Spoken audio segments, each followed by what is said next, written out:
Hello friends, सफल steps में आप सबका एक बार फिर स्वागत है। आप सभी लोग जानते हैं कि हाई कोर्ट एलडीसी भर्ती परीक्षा 2022 के लिए नई विज्ञप्ति आ चुकी है और अब आप लोगों को जम के उसके लिए तैयारी करनी है। तो सबसे पहले तैयारी का पहला हिस्सा होता है ये जानना कि आखिर सिलेबस क्या होगा, कौन कौन से विषय होंगे और उन विषय में क्या क्या बातें पूछी जाएंगी।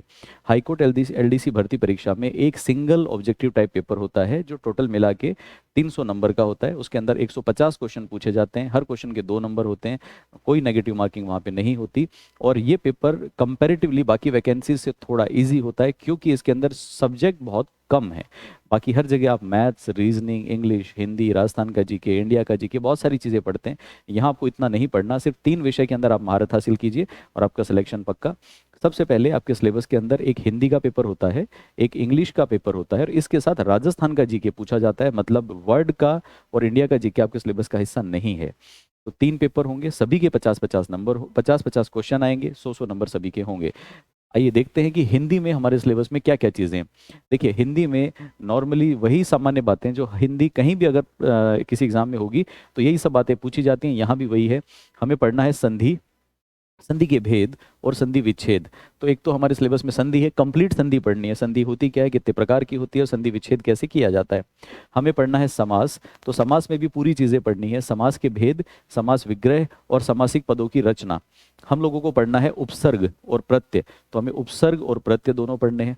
पर्यायवाची शब्द पढ़ने हैं, इसके अलावा विलोम शब्द या विपरीतार्थक शब्द पढ़ने हैं, अनर्थक शब्द पढ़ने हैं, शब्द युग्म या समश्रुत शब्द पढ़ने हैं, शब्द शुद्धि मतलब जो वर्ड करेक्शन है वो पढ़ना है, वाक्यों की शुद्धिकरण पढ़ना है, वाच्य के बारे में पढ़ना है। और एक और हमें चीज़ इंपॉर्टेंट चीज़ पढ़नी होती है, वो है वाक्यांश के लिए एक सार्थक शब्द, पूरे वाक्यांश के लिए एक शब्द, वन वर्ड। और इसके साथ पढ़ना है हमें मुहावरे और लोकोक्तियाँ। तो ये हमारा हिंदी का मेजर सिलेबस है।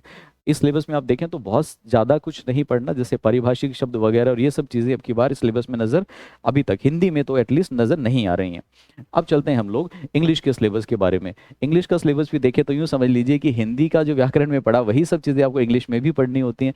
इंग्लिश में क्या क्या पढ़ेंगे आप, एक आप पढ़ेंगे improvement of sentence. Improvement of sentence का मतलब होता है आपको एक सेंटेंस दे दिया जाता है जिसके अंदर सेंटेंस कंप्लीट होता है, किसी एक शब्द को हाईलाइट कर देते हैं और बोलते हैं कि ये शब्द अगर हटा दिया जाए तो इस शब्द की जगह और इसको क्या बेटर यूज करेंगे, शब्द इंप्रूव हो जाएगा, ये लाइन पूरी इंप्रूव हो जाएगी। तो इंप्रूवमेंट ऑफ सेंटेंस है। टेंस पढ़ने हैं आपको और सीक्वेंस ऑफ टेंसेस पढ़नी है, तो टेंस पूरा का पूरा पढ़ना है। इसके अलावा आपको वॉइस पढ़ना है, एक्टिव वॉइस और पैसिव वॉइस। तो एक्टिव वॉइस और पैसिव वॉइस हमें पढ़ना है। हम लोगों को नरेशन पढ़ना है, तो नरेशन जब भी ग्रामर पढ़ते हैं पढ़ना ही होता है। डायरेक्ट और इनडायरेक्ट स्पीच आपको कवर करने पड़ेंगे। डायरेक्ट इनडायरेक्ट स्पीच के साथ में हमें पढ़ना पड़ेगा transformation of sentences. Transformation of sentences का मतलब होता है अगर आपको मान लीजिए कि कोई सकारात्मक वाक्य दिया गया है तो उसको नकारात्मक में बदलना, नकारात्मक को सकारात्मक में बदलना, किसी को विस्मयादि बोधक में बदलना, किसी को प्रश्नवाचक में बदलना। तो इंग्लिश में अगर मैं बोलूँ तो एसर्टिव को नेगेटिव में बदलना, इंटरोगेटिव को बदलना, एक्सक्लेमेटरी को बदलना और वाइस वर्सा। तो किसी भी तरह से सेंटेंस दे के, जैसे आपको एक अफर्मेटिव सेंटेंस दे दिया और उसको बोला जाए कि इसको क्वेश्चन वाले में जिसको हम लोग नाम दे देते हैं इंटरोगेटिव में, उसको कन्वर्ट कीजिए। चलिए, उसके साथ हमें पढ़ना है आर्टिकल, डेटरमाइनर्स एंड प्रीपोजिशन। तो आर्टिकल पढ़ने पड़ेंगे, डेटरमाइनर्स पढ़ने पड़ेंगे और प्रीपोजिशन पढ़नी पड़ेगी। इसके साथ साथ हम लोगों को सेंटेंस करेक्शन पढ़ना है। सेंटेंस करेक्शन तभी हो पाती है जब आपको पूरे टेंस आते हों, पूरे वर्ब्स आते हों, आपको एग्रीमेंट्स आते हों, सारी चीज़ें आती हों। तो इसमें क्या क्या होगा, subject, verb, agreement, degree of adjective, connectives और वर्ड रॉन्गली यूज्ड, ये सारी चीज़ें आपको करनी पड़ेंगी। सिनोनिम और एंटोनिम भी आपको पूछे जाएंगे, वन वर्ड भी आपसे पूछा जाएगा, प्रीफिक्स एंड सुफिक्स भी सिलेबस में है। और उसके साथ कंफ्यूजेबल वर्ड्स। कंफ्यूजेबल वर्ड्स का मतलब है, ये पिछली बार भर्ती में खूब पूछा गया था। कंफ्यूजेबल वर्ड का मतलब है एक शब्द दे देते हैं और पूछते हैं कि इस शब्द जैसा दूसरा मीनिंग इनमें से कौन सा है। तो जैसे एग्जाम्पल के लिए मान लो कि एक शब्द दे दिया आपको और उसका मीनिंग निकलता है नकारात्मक, फिर नीचे 3-4 वर्ड दे देंगे, उनमें से जिसका मीनिंग नकारात्मक निकलता वो आंसर होगा।